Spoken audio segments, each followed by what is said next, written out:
Luego de una intensa sesión, el Senado despachó el presupuesto 2012 sin el Fondo de Educación. Este lunes la Comisión Mixta y también la Cámara de Diputados deberá resolver lo que ocurrirá con los recursos que necesita la enseñanza. Vamos a hablar sobre este y otros temas vinculados con la educación. Nos acompaña la senadora de la Democracia Cristiana, Jimena Rincón. Senadora, gracias por su tiempo. Muchas gracias, muy buenos días a ti. En primer lugar, me gustaría que conversemos sobre estos casos que usted ha denunciado, que guardan relación con la educación, pero que tienen que ver con otro tipo de irregularidades y estos fraudes que ustedes han denunciado respecto al crédito con aval del Estado. ¿En qué va esa situación y qué es lo que medidas van a tomar? Muchas gracias por la pregunta. La verdad es que este tema ya salió la semana pasada a raíz de la denuncia que hicimos con María José Pará, una joven que no pidió crédito con aval del Estado cuando ya había egresado su carrera. Sin embargo, igual se lo emitieron y ella se dio cuenta por una notificación del banco, reclamó a la universidad y la universidad le dijo: en un mes más le vamos a responder.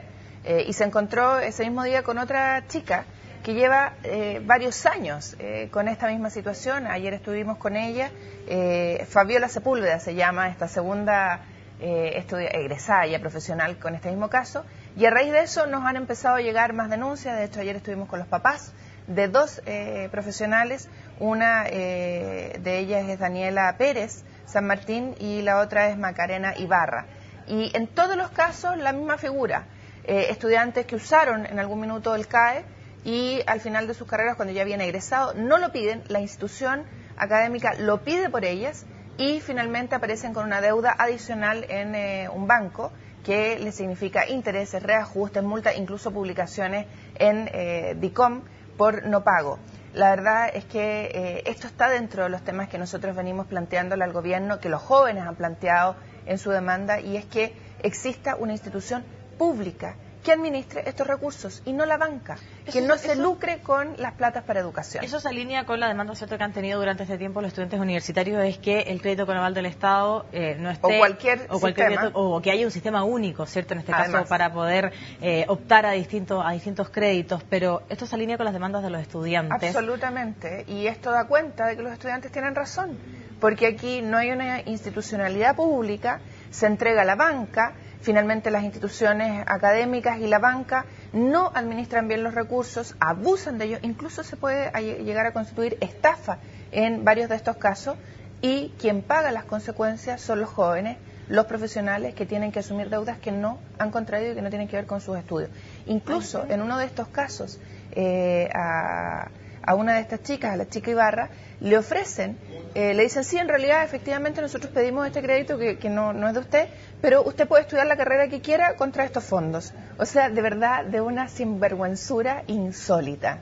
Senadora, más allá de estos casos particulares que sin duda revisten investigación, la discusión en torno a las distintas demandas de los estudiantes se trasladó al Parlamento, y todo esto también en el marco de un proyecto que tiene fecha de vencimiento el próximo día martes y que es el presupuesto para el año 2012, y donde el tema central ha sido la educación. ¿Usted siente que más allá de los recursos que se aprueban o que se rechazan, porque finalmente cuando hablamos de presupuesto hablamos de recursos, se ha logrado el objetivo de poder debatir en torno a las demandas de los estudiantes en el Parlamento? A ver, primero yo creo que con ley de presupuesto, sin ley de presupuesto, los jóvenes hicieron algo extraordinario, y es instalar en serio este tema en la agenda nacional, en la agenda del gobierno y del Parlamento.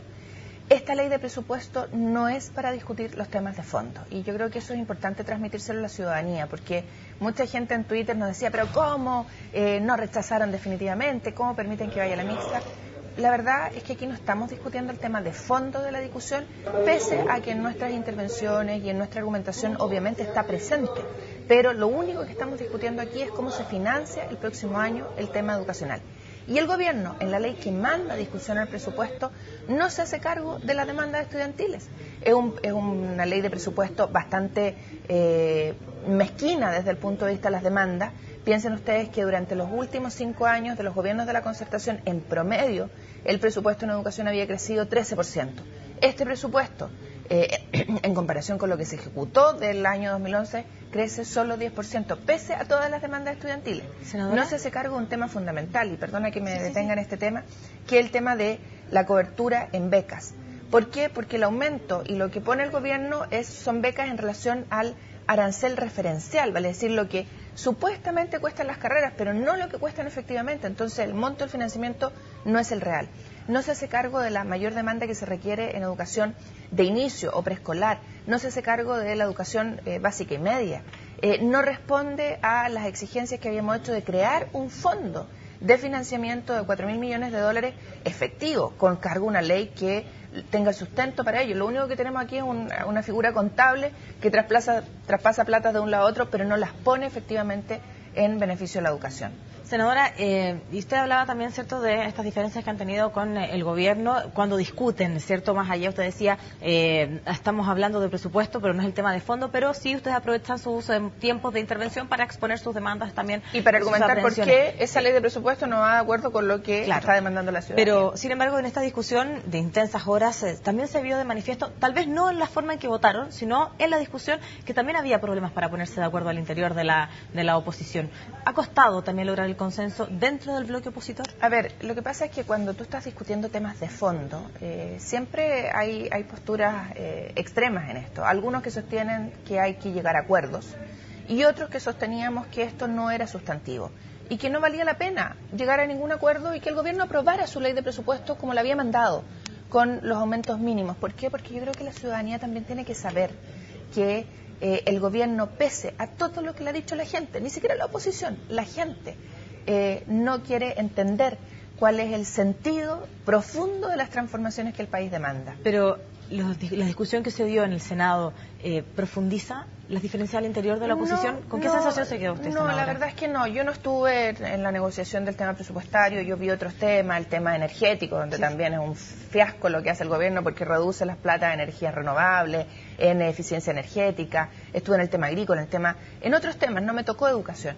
Pero yo vi que al final, y es lo que sentimos todos los que estuvimos ahí, más de 28 horas, esto parecía, superamos a don Francisco por lejos, claro, en las 27 horas de amor, porque yo sentí que finalmente lo que primó fue entender que nosotros como oposición teníamos que mandarle una señal potente, única al país, en el sentido de que no estábamos por dejar sin plata la educación, que era lo que algunos pretendían, pero sí señalarle clara y categóricamente al gobierno que nosotros no estábamos por no entregarle a la gente lo que requería, ni siquiera, aquí no estamos hablando ni siquiera de lo que la ciudadanía demanda, es lo que en justicia corresponde.